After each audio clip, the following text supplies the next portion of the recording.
did you know that your power meter could lie to you? Taylor, tell us what that's all about. Corrupt data is the enemy of the power-based cyclist. You can use tools like Training Peaks and WKO4 to find those bad power spikes, particularly if you're using something like a left-sided power meter. Justin, don't you have a left-sided power meter?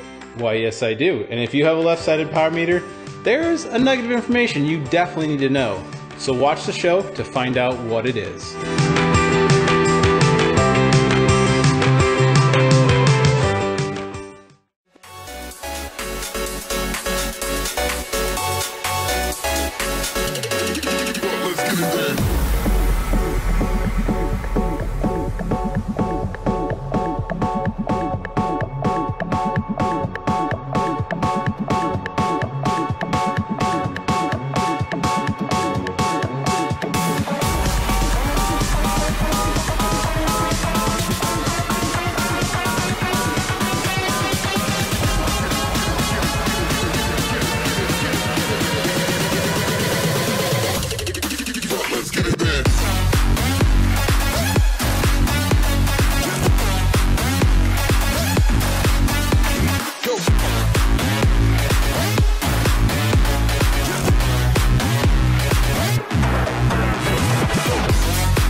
Throwing back and forth. Webb has to catch that wheel. How much does he have left in the tank? His heart rate is definitely going up, but this guy can put down some watts. His watts per kilo is fabulous. We are coming into the close of this race. Justin Wagner sitting on the wheel of his rival now. Adam Webb coming around, jumps on the wheel of Adam Boyko. They are starting to ramp it up, but Wagner goes 12.0 watts per kilo.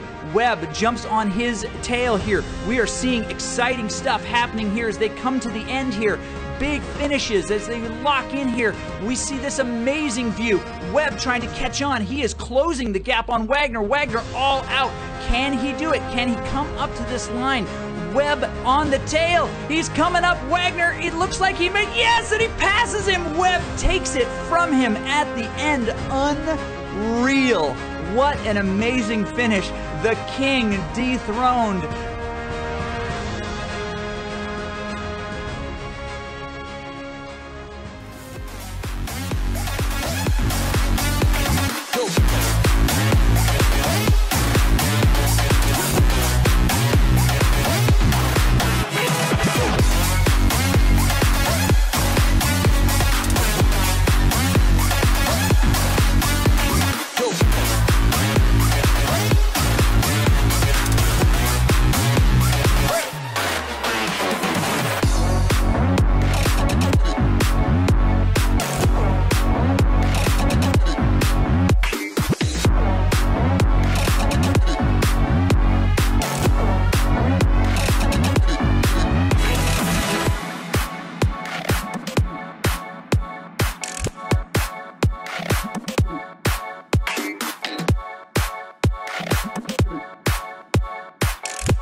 Good morning, good afternoon, good evening, wherever you are. Welcome to another episode of What's Up with Power. My name is Justin Wagner, and I am your presenter for the day. Give me a second, I got somebody asking us questions here. On the live group side, we've got Taylor Thomas presenting. I'm trying to make it all happen here while presenting. Give me a second.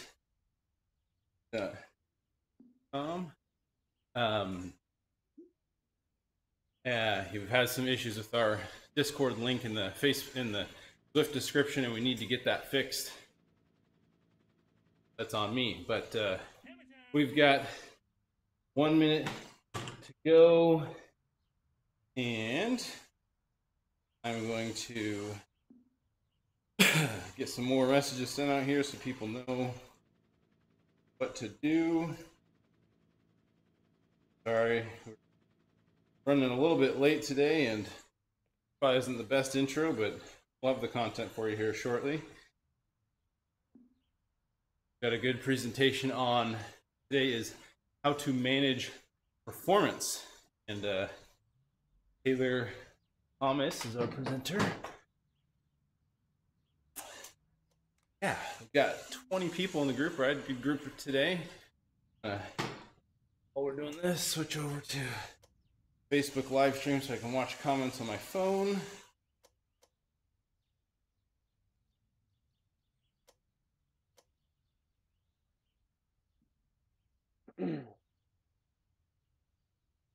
Go. Okay. Perfect. 10 seconds for this to start. Screen up big.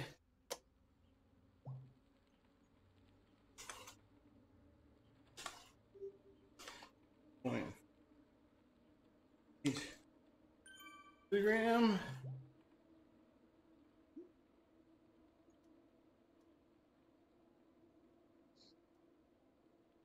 That's good. That's looking good. Okay. Bring Taylor on the screen. Taylor, how are you doing this morning? Good, Justin. How are you? Doing pretty good. Sporting the trucker hat today. Yeah, it seemed like a trucker hat day. I don't know. It's snowing outside in my house, so it seemed like a good day to wear a hat. Didn't have time to do your hair before the live broadcast, so you pulled out the trucker hat? Yeah, what little bit is left of it, I didn't have time to fix it. So. Yeah, this hat's not hiding very much these days. So. Funny stuff. Okay, well, I've got your first slide up there, and I'm going to slide off the screen, do my best to manage the people in Zwift while you go to town on the presentation. So here you go. Sounds good. All right. Well, thanks everybody for joining us in the group ride and wherever else you're tuning in. Like Justin said, today we're gonna talk about using power to manage performance. So if you're training with power, really the best application of the data that you are producing with your power meter is going to be to use that information to manage your performance. And specifically what we mean by that is to manage a couple of key elements, specifically fitness and fatigue, and then ultimately form. And we'll go into what that means and how to manage those. But at the end of the day, that's really what we want to attempt to do when we're training, is we want to manage the components of fitness, fatigue, and form appropriately, so that we maximize our fitness, we limit our fatigue on the appropriate day, and we come into form at the right times throughout a season, specifically, or usually particularly on race day, so that everything goes as planned, or at least that's the goal. So we'll start with a little history of how we used to do this, and it started with what's called the impulse response model. So a doctor by the name of Eric Bannister back in the 70s started to see that ultimately what we were trying to do again was manage the relationship between volume and intensity, and subsequently fatigue and fitness. And he wanted to see if there's a way to mathematically define that relationship and see if we could put some numbers to and basically begin to graph what that relationship looked like. So he set out to do that. That was called the impulse response model. And what he kind of boiled it down to was two opposing forces. So we have, again, fitness and fatigue. The chronic and positive adaptations that result from training are referred to as fitness. And then the negative outcome of that is acute, and that is referred to as fatigue, right? So we have two opposing forces, chronic and acute, or fitness and fatigue, and ultimately both of those come about as a result of an influx or an injection of either volume or intensity within a given training load. So we have these forces going on. Dr. Eric Bannister started to kind of put some equations behind it. We can see up on the screen here, very, very complex equation to try to boil down and understand this relationship that's going on anytime we set out to take on a particular workout or a training block. So there's some drawbacks here. One of which is that it was really complex. It also didn't really take into account actual adaptations in the body. So it was really just looking at pure numbers. It wasn't taking into consideration things like glycogen synthesis or mitochondrial adaptations. And so really at the core of what we're trying to do when we're training is we're trying to make or elicit some sort of positive adaptation from a physiological perspective within our bodies. And the impulse response model didn't really pick up on that. It just assumed that with more volume and with more intensity, more chronic gains were produced, so more fitness was produced. We know that that's not really the case, right? Fitness isn't ultimately linear. You don't continually get more and more fit as you apply more training. You have to take rests. Eventually, the acute components of training will overrun the chronic, so you'll be more fatigued than you are fit, and you'll have to take some time off. So the model was a start, but it didn't really solve the problem or get at the root cause of what we were trying to look at. And then to that end, there was a lot of data points. So with this complex equation came a tremendous amount or a need for a tremendous amount of data, and it just wasn't realistic to apply in the real world. So again, it laid the groundwork. It's worth understanding what Eric Bannister was trying to get at, but we had to move away from that to start to really have something that was usable that we could work with. So we'll go to the next slide. That brings us to the performance manager concept or the performance management concept. So this was an attempt to be a more practical and real world approach that athletes could use, not in the laboratory, but out on the road or in training. So designed to be done outside of the lab and to start to put a little bit more usable lens on the impulse response model. So it took the same concepts, so the chronic, acute, and the resulting fatigue that comes from that, and it started to put some terms to it that we're pretty familiar with now. We've talked about a lot on this program. So the first one's going to be CTL, or chronic training load. So that's how much an athlete has been training chronically. Again, these are the positive effects of training. This is CTL is fitness. And then what the performance management concept does is it weights that chronic training load exponentially on a 42-day rolling average. So it's taking a segment of time and it's weighting that chronic or weighting the chronic components of training to show us or give us an indication of how much an athlete is gaining fitness over a relatively substantial period of time. Again, 42 days. So that's the first piece of the puzzle. The next piece is acute training load. That's ATL. Again, we've talked a lot about CTL and ATL here. That measures how much an athlete has been training recently. So that's the negative or acute impacts of training. So that's the fatigue component, and that uses a rolling 7-day average. So what we're really getting at here is that fatigue falls away faster than fitness. So we use a smaller period of time to manage fatigue than we do fitness. And again, keeping in mind that at the root of everything, fitness is gained by creating these positive and real adaptations within the body, and fatigue is just the result of that. It's the body's ability to or the body's attempt to cope with that chronic aspect of training. And so we don't weight the acute component or the ATL as much as the CTL, because fatigue falls away faster than CTL does. So just a little background in terms of how to think about or why we weight CTL and ATL differently, and it really has to do with the way the body copes with those two components when we're in training. And then lastly is going to be TSB, or training stress balance.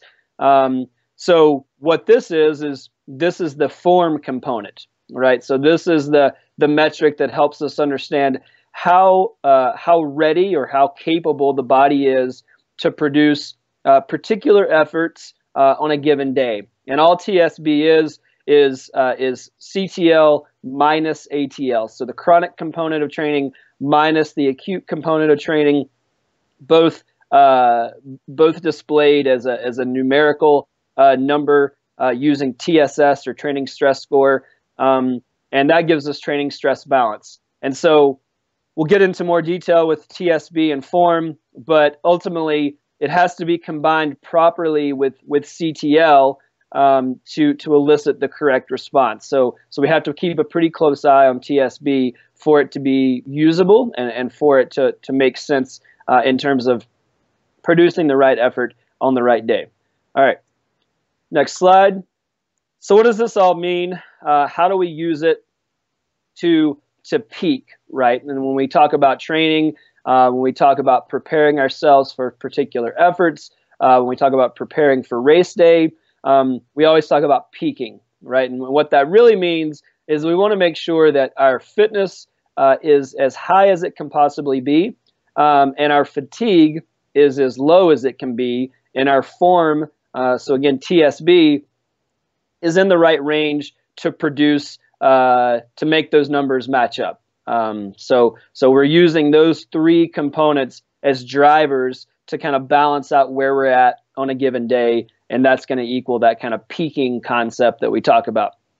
So the right blend is key, fitness and freshness, right? We want to make sure, again, that we're fit, but we also want to make sure that we're fresh. We don't want to sacrifice freshness to produce fitness, right? We can have all the fitness in the world. Our CTL can be really high, but if we're really, really fatigued and we don't have freshness, then it really doesn't matter at all. We're not going to be able to produce the efforts necessary to get us where we want to be, whether that's to win a race or to dig deep and push for a big workout, whatever that is. So making sure that there's a balance there. We have to gain fitness, but we also have to allow time to shed fatigue. So understanding that fatigue drives fitness, right? So like I said back in the first slide, we can't just continually get more and more fit. If we continue to build CTL, there will be a point where we have accumulated enough of the acute components of training, so ATL. When we accumulate too much ATL, we're forced to take some downtime, right? And that doesn't have to be time off. That could be lighter training load. That could even be, a day with very little TSS, so like a zone 1 recovery spin. But ultimately, fatigue is going to be what limits our fitness. How much fatigue can we handle in a given day? And then what that's going to do is that's going to dictate how quickly we're able to accumulate fitness or accumulate the chronic components of training. So we'll use the picture here on the slide just as an example of how we need to manage these three components. So CTL, ATL, TSB. The first circle there, and this is just an example of a piece of a season for a particular athlete that I was working with. So the first one, the first circle is a B race, right? You can see the blue line there. CTL has obviously been trending upwards. It's not as high as it's going to be for that particular season, but it is as high as it's been all year. So we're moving CTL up. We also see that the pink line is ATL. So we've had some big training days. ATL, or fitness, or fatigue rather, has been rather high. However, what this first circle indicates is a race. So we see that CTL stays high. The pink line dives, so we shed fitness or shed fatigue, and then the yellow line, the shaded area, is TSB, or form, so training stress balance. And we see that actually goes up, and what that's telling us is we've managed to produce peak fitness while also producing peak freshness, right? And that's the key. We shed fatigue without sacrificing fitness. So if we move on later in the season, so we take some time off, athlete starts to rebuild again, CTL's on the rise, a ramp rate is appropriate, we begin to add in more TSS per day. Same thing happens for the A race, right? We have some big moments of fatigue leading up to that race, right? So we're providing the impetus for the body to see adaptation. When it's time to race, we shed fatigue, we keep CTL high, and TSB, again, the yellow shaded line, stays or gets higher, right? So again, balancing fitness and freshness, right? We don't want to lose too much fitness, but we have to gain freshness on the right day. And these two circles are examples of how you can make all of that align. This is what it should look like when you show up to race day, if you've balanced these three components properly. So I talked a little bit about managing TSB with this example, but ultimately just knowing that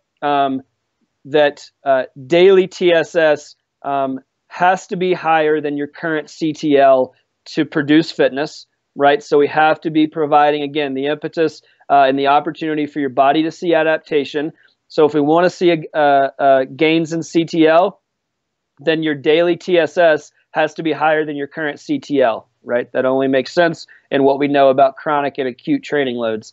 And then to that end, what does that do to TSB, right? How quickly can we add in, what's the ramp rate at which we can increase our CTL while still managing our training stress balance? So what that really means is how quickly can we increase CTL before ATL takes over and we have to take some time off, right? Because again, CTL or TSB is just CTL minus ATL. So just chronic training load minus acute training load. And then optimal TSB ranges. So once we understand the role that TSB plays, we can start to look for ranges in which we feel like we're going to be pretty well prepared for specific efforts.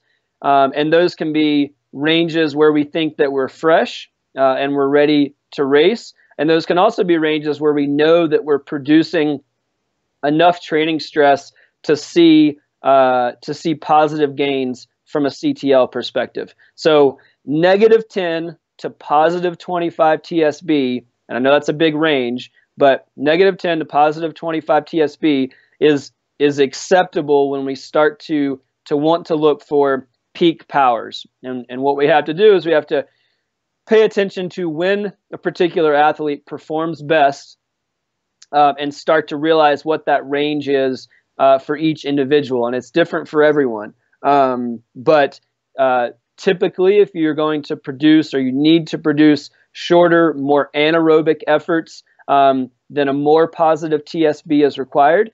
Longer sub-threshold, more sustained efforts, then you can get away with a slightly lower or more negative TSB. It also depends on A, B, and C races, so what the priority of that race is, what range we might be looking for.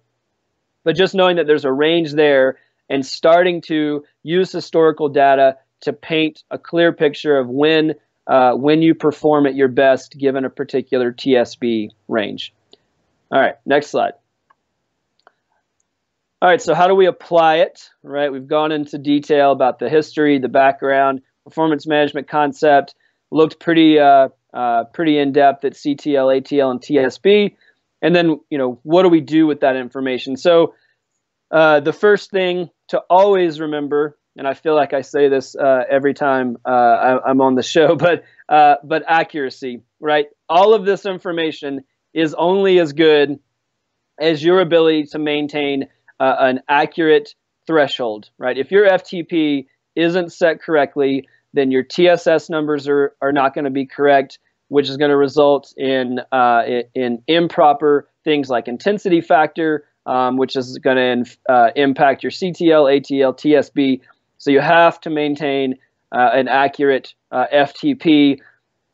And we talk about FTP specifically because among all the other metrics we're looking at, that's still really the driver in terms of things like training zones, right? So that lets us know at what percentage we're working with FTP, and then to that end, what percentage above FTP are we at in terms of intervals or specific effort. So making sure that threshold is set correctly, and that you're always constantly revisiting and scrutinizing FTP to make sure that you're getting appropriate numbers, because a few percentage, a few watts off, in one direction or the other can really make a pretty substantial difference as we look at these things over over a training block or a period of time. So just a reminder, accuracy always good.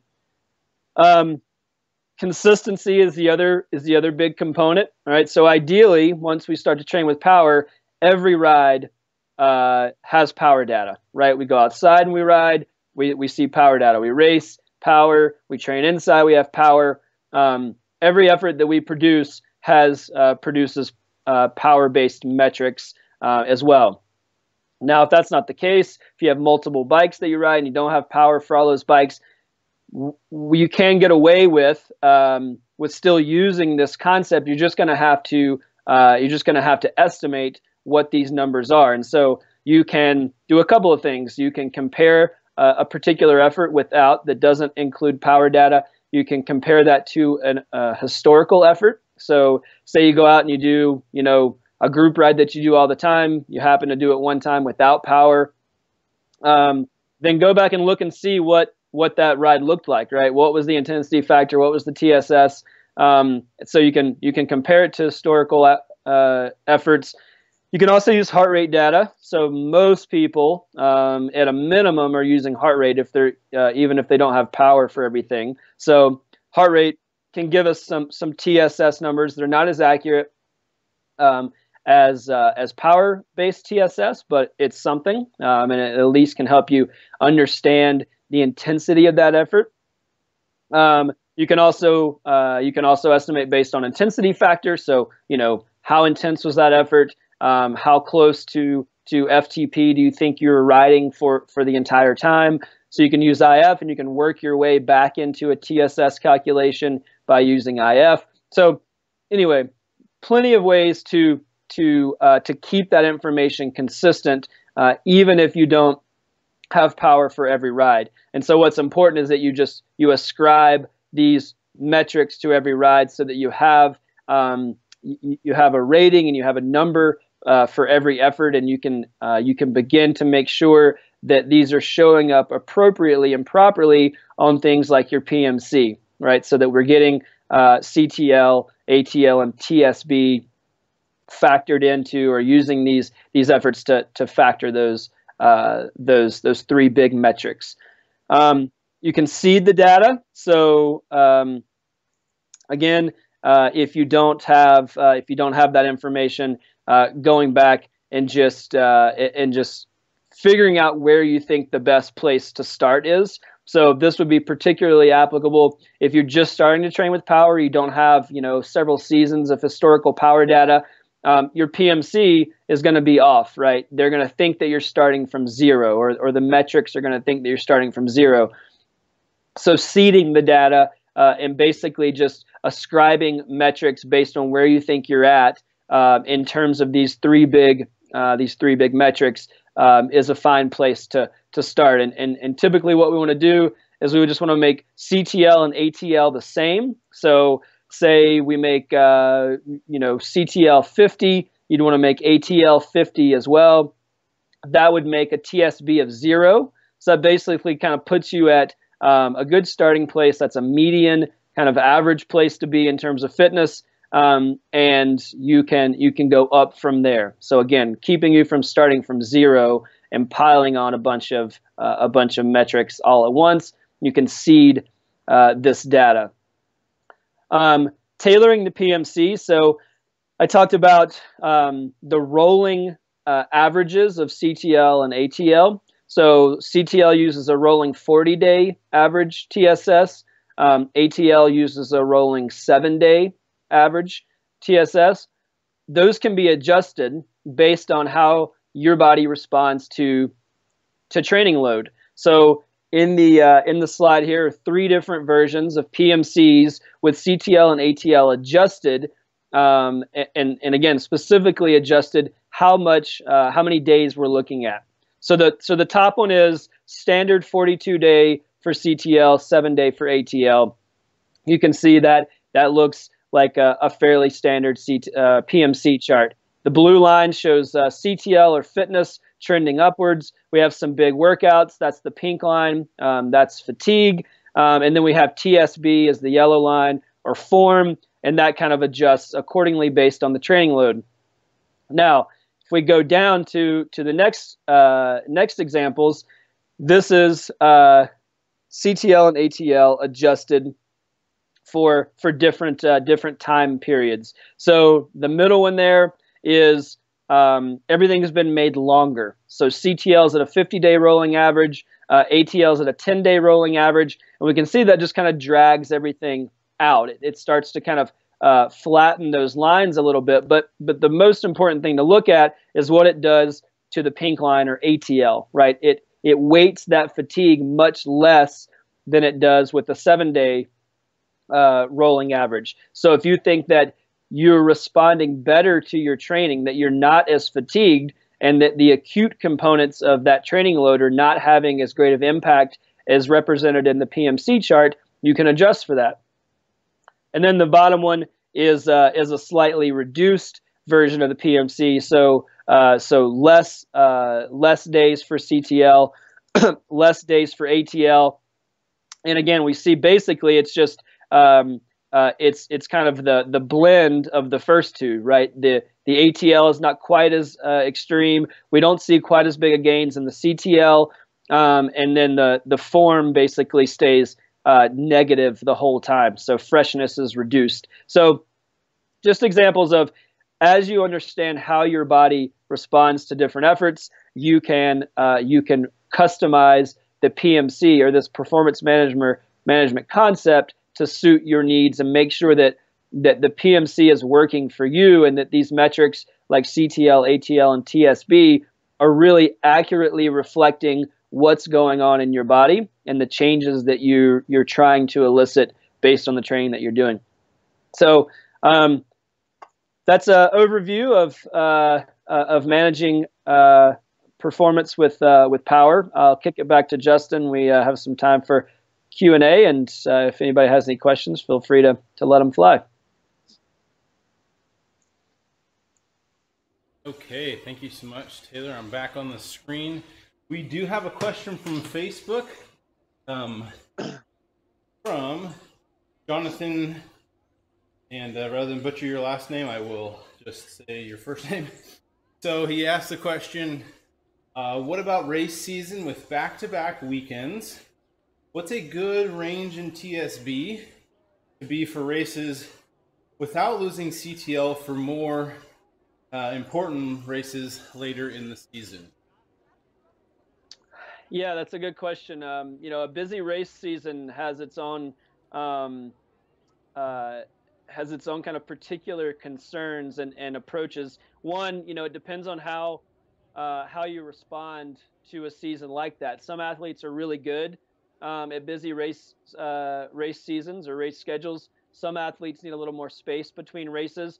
I mean, ultimately, it's about prioritizing. You can race every weekend, but every race can't be an A race.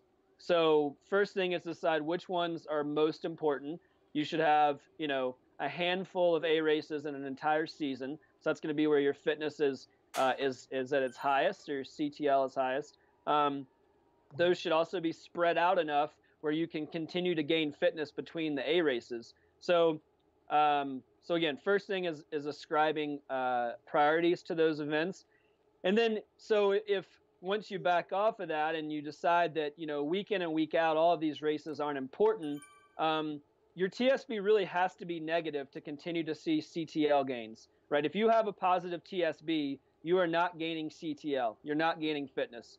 So if you want to continue to see fitness gains or gains in your CTL through these races, TSB, in the -5 to -10 range is still going to allow you to build fitness after the week, after that race is up and the following week, but probably still provide enough freshness that you'll be able to race you'll basically have the legs for the race. Again, that's a balance based on Jonathan and how he responds. I talked about finding that TSB range that works for you, but ultimately you have to keep it negative enough so that you continue to build CTL, but it can't be so negative that you don't have any freshness at all. So I'd start with -5 to -10, see how that works. He might be able to push it a little bit further past -10. I probably wouldn't go any higher than -5 because you're not going to have enough time to build fitness again after that race. So if it starts to be close to 0 or positive TSB, you're basically not going to be able to introduce enough TSS to see CTL gains after that race. So keep it negative, but try not to keep it too negative. -30 is really kind of the cap. That's about as negative as we want to see it during peak training. So if you use that as kind of to bookend your range, then again, -5 to -10 is probably a good place to be. But depends on how he performs, where he's at. Depends on the length and the intensity of the race, the discipline. There's a lot of different factors, but yeah, I'd start there and see how that feels. Awesome. Great answer, Taylor. And actually building on that, so Gary here made a comment that he says, I think I realized why my CTL has been stagnant for the last 6 weeks. And he asks, so in order to get my CTL to rise, I need to ramp my TSS. The answer is yes. And actually, Jonathan, our previous viewer who asked the question, even responded here to Jerry with the mentioning that if you look at your CTL, that'll give you, your CTL basically tells you how much TSS you need to average every day to keep your current fitness level. If you go below that, you'll lose it. Go above it, you'll gain it. So case in point, let's say you have a CTL 50. That means in 1 week, you need to do 350 TSS to stay at the same fitness level, just staying on the plateau. You go below 350, right, you're going to lose CTL. Go over, that's where you make gains and gain more CTL. And how much you go over drives ramp rate. So how much your CTL improves week over week. So yeah, that's what I was going to touch on, making sure too that you can't just infuse you know, an infinite amount of TSS. You have to control how quickly, like you said, Justin, the ramp rate, because ramp rate is gonna dictate the acute component, the ATL. So if CTL is gained too quickly, if you add on too much TSS, then you're gonna accrue too much ATL too quickly, and you'll be forced to take time off. So making sure that you figure out what that ramp rate is for you. Typically, if you're building into, you know, race season and you're looking to see some substantial gains, the 4 to 6 is a good ramp rate in terms of an increase for CTL per week. So like you said, Justin, you got to kind of back into that and figure out what that means from a TSS perspective. You have an amount of TSS you can work with. It's going to elicit that ramp rate, and then you figure out how that gets distributed between specific workouts. Not every workout is going to be hard. So you can have, you know, a 50 TSS workout for a recovery ride, and then you can have a 150 TSS workout for, you know, a long group ride or something like that. So making sure that balance is there and that you don't just, in an effort to gain fitness, dump a bunch of TSS into the system and then you can't recover. Absolutely. Yeah, 4 to 6 is a great range ramp rate. I'd say that's something you can sustain for, you know, you can do a good 2, 3, maybe even 4 weeks of sustaining that before, depending on who you are, before you'll want to take an easier week to let the fatigue dissipate. Now, if you're talking about like, let's say you've got a training camp where you've got a lot of extra time in 1 week and you can dedicate a lot of time to training, you could definitely, in that scenario, you know, assuming you're coming in with enough at the right TSB level, you could push your ramp rate over 4 to 6 for sure. But you're not going to want to do ramp rate of 10 for multiple weeks in a row, it's not going to be healthy. Now, flip side of that is if you're just starting with power-based training and your data set is just beginning, it's going to give you ramp rates that are much higher than actuality because it takes at least 42 days for the system to basically stabilize on what your current efforts are. So keep that in mind. If you're starting. That'd be a good opportunity to use the kind of seeding components that I talked about. So if you're just starting and ramp rates through the roof, that's when you'd want to probably infuse some estimated values for CTL, ATL, and TSB into the system to maybe try and get a more accurate representation of ramp rate and current fitness, or how your current training load is impacting your fitness. And again, that's where you take CTL and ATL and make them the same. That would produce a TSB of 0, and then that gives you a good starting place at least. So you're not showing a ramp rate of of 20 for basically a month and a half while the system regulates itself. So exactly. Now, coming up with those seeding values, I don't know that we really have a good off the cuff formula. I would maybe say here's a shot in the dark. There is a form there. So if you wanted to pick a seeding number, you're just starting with power numbers. You want to know what range you should pick. I think maybe 50 just would be probably a decent ballpark to start with. If you want to get more precise than that, I would look up. There is a chart published on Training Peaks called like target CTL ranges for like a Cat 5 racer, Cat 4, Cat 3, 2, 1, also triathletes. So maybe if you have an idea, let's say you've been racing for a while and you kind of know where you sit, that might help you pick a better number to start with. Again, it'll adapt to your training over the first 40 days. So if you pick the wrong seeding number, if you pick it too high, you'll just notice that your CTL is going to drop for 42 days, and then it'll basically be synced up on your new data, and it'll match what you're actually generating. So all good. Most athletes train, early in the season specifically, most athletes are training at 50 to 75 TSS per day, which can give you some indication, like you said, Justin. 50 is probably a good place to start. Maybe not so much if you're in the throes of race season, but maybe this time of year, a little earlier spring, that starting CTL and ATL between 50 and 75 is probably a pretty good place. And like you said, there's some more detailed information out there depending on how well the person knows their training. But yeah, may be better than just dumping a bunch of training into the system and hoping it shakes out for the best. Absolutely. And Jonathan's on the ball. He already dropped the link to that chart in the comments right on Training Peaks. So there you go. Jonathan on the ball. All right. Well, with that, so let's say you're watching the replay, the recording, you got some more questions, hit us up on the forum, discuss.endurancelab.fit. You can also email us at WUWP@TeamODZ.com. That's What's Up with Power. That's what WUWP stands for. Also, make a quick note that the show will be taking a quick 2-month sabbatical during May and June.